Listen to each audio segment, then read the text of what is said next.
Ndabaramukije mwese banywanyi bacu mukunda kandi mugakurikira inkuru n'ibiganiro dutambutsa kuri ino shene yanyu ari nayo yacu ya YouTube Shiramatsiko TV. Nayo ni umwanya w'amakuru agezeko aba ariko aragarukwako cane hirya nino ngaha mu gihugu c'u Burundi kuri iri genekerezo rya 10 z'ukwezi kwa gatandatu umwaka wa 2026. Kaze mu yagezweko makuru tugiye kwibanda ku ngingo ikomeye cane, n'amakuru ateye ubwoba ariko aravugwa cane kw'ikete rikomeye cane Eklezia Katolika yahejeje kwandikira Perezida Evariste Ndayishimiye ndetse n'ubutegetsi bwiwe.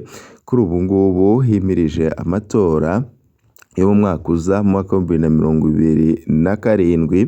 Ibintu bibandanije kumera nabi cane ngaha mu gihugu c'u Burundi, aho n'abasenyeri canke Eklezia Katolika bahejeje kwandika ikete rikomeye cane, bisa nkaho bariko baranegura bimwe bikomeye Perezida Evariste Ndayishimiye ndetse na leta yiwe, aho abasenyeri nabo bavuga yuko ubutegetsi bwa CNDD-FDD bwananiwe na vyinshi, harimwo kuba bashayura ubutunzi bw'igihugu biboneka yuko bwaguye ahaga, aho hari amakuru avuga yuko abantu benshi nga mu gihugu c'u Burundi babonye yuko ubutegetsi bwa CNDD-FDD bwateye igihugu mu maka kuva imyaka 20 iheze burongoye. Iki gihugu c'u Burundi kikaba kiri mu bibazo bikomeye cane, aho ari igihugu kitagira ivyankenerwa, abanyagihugu inzara iriko irazura inzara, igihugu kitakirangwamwo igitoro, kitakigira umuyagankuba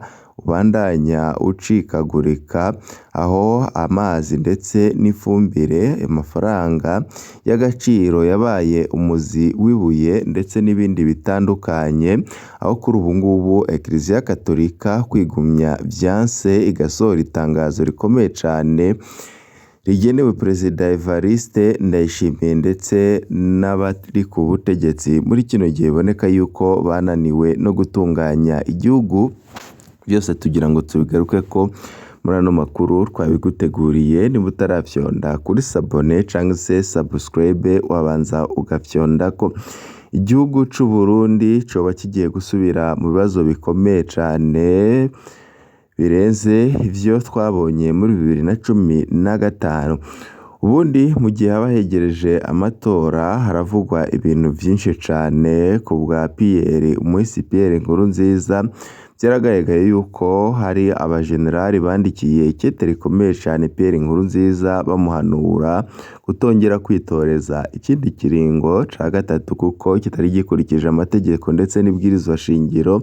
Nkurunziza akirenga kuri izo mpanuro, ivyabaye mwarabibonye. Kuri ubu ngubu kuri ubwa Ndayishimiye hari amasoko menshi yemeza yuko bamwe mu bo bafatanije kurongora igihugu baba baramubwiye ko agomba kubangira ingingo yo gusubira kwitoza, maze abonye yuko bashobora kumusumvya inguvu abikora kare mbere y'umwaka ngo amatora aze. Ivyo byose ngo yoba yarabikoreshejwe n'ishavu kandi no kugira ngo atange abo bose bariko baramurwanya muri kino gihe. Harimwo agacerere gakomeye cane haba mugambwe Perezida Evariste Ndayishimiye akomokamwo ndetse namwe mu bandi banyepolitike badashigikiye ibikorwa vyiwe, ndetse babona yuko Ndayishimiye atanguvu afise zo gutwara Uburundi kuko Uburundi bugeze aho umwansi ashaka muri kino gihe. None Eklezia Katolika yoba ibivuga kiki ibiriko birabera ngaha mu gihugu c'u Burundi? Kuko natanguye mbikubwira, Eklezia Katolika yarayisohoye itangazo rinegura intege nke z'ubutegetsi bwa Perezida Evariste Ndayishimiye ndetse na leta yiwe, cane cane Ndayishimiye na Ntahongwamiye. Mu nama Ntaho Ntuye na Ndayishimiye tukaba twabibutsa yuko mu nama isanzwe y'abasenyeri ba Katolika yabaye mu ntango za Ruheshi mu mwaka wa 2026 baganiriye ibitari bike badasize inyuma n'ubuzima bw'igihugu c'u Burundi. Mu itangazo ryabo barashima kugene mu gihugu umutekano n'amahoro vyifashe, mbere abanyagihugu bakaba bari mwiyimbura, naho bagira ko banegura ko umwimbu udashemeye kubera imvura n'ikena ry'ifumbire. Mw'idonido inama y'abasenyeri ba Katolika irarajwe inshinga n'abarundi baguma bagenda mu bindi bihugu kandi aribo bashoboye gukorera igihugu. Abasenyeri batanga uturorero ku bigisha n'abaganga, abo bihebeye Imana bagatomora ko abo bakomoka babitumwa nuko batagishoboye kubeshwaho n'imishahara isigaye iri mito ugereranije n'iduka ry'ibiciro ku murindi uteye ubwoba. Abasenyeri baririnze kuvuga ko n'abasirikare bariko barata bakomoka ku bwinshi, ariko nanone iri kete ry'abasenyeri ririko rirasigura vyinshi ku ntwaro ya Perezida Evariste Ndayishimiye ndetse bifise naho bihuriye n'amatora yimirije muri kino gihe. Twibutsa yuko abepiskopi nyene baranegura ukugene ibintu vyinshi biguma bibura mu gihugu. Batanze uturorero ku bitoro, imiti izimba ry'ifumbire ndetse n'ikena ry'amafaranga mvamakungu ndetse n'ibindi bibazo bitandukanye bihanze igihugu muri kino gihe ku ntwaro ya Perezida Evariste Ndayishimiye. Inama y'abasenyeri kandi iranagaruka ku ngeso yo gutangisha intererano z'imigambwe ku bantu batari mw'iyo migambwe. Aha abasenyeri bakabona ko uku ari uguhonyanga ingingo ya 75 yo mw'ibwirizwa shingiro ryo muri 2018 ivuga ko imigambwe myinshi yemewe mu Burundi. Barananeguye ibikorwa bimwe bimwe bitunganywa ku munsi w'Imana bishobora kubuza abakristu kuja gusenga kubera bategekwa kubijamwo. Abasenyeri bakabona ko ababisivye mu misa baba bakwegeye abakristu kutubahiriza itegeko rya gatatu ry'Imana. Kuri abo batangisha intererano ku gahato hamwe n'abo batunganya ibikorwa bisivya abakristu kuja gusenga ku munsi w'Imana, abasenyeri ntibashoboye kubavuga mw'izina, ariko nta bandi atari umugambwe CNDD FDD kuko twama twabishikirije mu makuru. Twama twavuze ukugene intwaro ya CNDD FDD yoba ari intwaro y'umukazo kandi ikoresha igikenye. Tukaba twabibutsa yuko abasenyeri kandi barashimira leta iriko irahimiriza isuku mu gisagara, agasima imbere y'amazu, ariko bakibaza ko iki gikorwa kidashobora gusongera isibe ku banyagihugu baba bari basanzwe bakennye, eka bakanagira impungenge ko ivyo bikorwa bitazohava bigira ingaruka mbi ku bidukikije. Abasenyeri Katolika baratera ivyatsi ingendo yibonekeza mu Burundi aho abantu batorwa ari ibiziga ntihamenyekane ababishe canke icabishe. Barananegura bivuye inyuma ingendo y'ubutungane kugumiza mu munyororo abawuhejeje canke abamaze kwezwa. Bucende Valeriano Ndikuriyo yiyamiriza canke azokwigumya. Iyo amatangazo mwene ya Ekleziya asohotse, tumenyereye akunze kunegura adaciye ku ruhande uko ibintu biba bimeze mu gihugu atana kimwe basize inyuma. Ivyo vyiyumviro vy'abepiskopi birakunze gutera ubwoba abatwara, bigatuma baca batangura kuboroga nk'uko womengo abasenyeri bavuze ibinyoma mu kwidoga Uburundi bufise abanyepolitike batagira isoni kuko ntibigera berekana ukugene buri kimwe mu vyashikirijwe ari ikinyoma. Iyo utukanye canke ukidoga ariko kananirwa no kubeshuza uba wimaramaje kabiri. Uko tubimenyereye iyo abepiskopi bahejeje gusohora amatangazo yabo baca bashira umunwa mw'ivu kuko muri filozofi bigishwa baratahura cane imvugo y'umwanditsi yavuze ko agacerere ariko gakomeye kurusha ibindi kuko ibisigaye byose ngo biba bigoyagoya.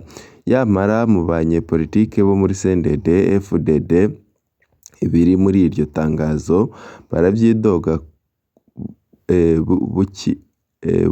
bukira bugasubira bugaca, bobo ntibaratahura ko uko baguma babyidoga kandi batariko baranabibeshuza baba bariko baremeza ko ubutumwa bwabashitse mu misokoro nk'uko abasenyeri bari bavyifuza. Ubutumwa ndazi bwaguye nabi wa mugatorika Ndayishimiye. Turamenyereye ko abasenyeri baneguye CNDD-FDD ica itegeka umukuru w'umugambwe kuva mu gacerere, harya bisigura ko muri CNDD-FDD batahura ko amajambo y'abasenyeri atari ukunegura ubutegetsi ahubwo ari igitero kidasanzwe ku mugambwe wabo boba bita mwiza, ariko mu by'ukuri abasenyeri harya baba baneguye ubutegetsi, ntibaba baneguye ubutegetsi gusa.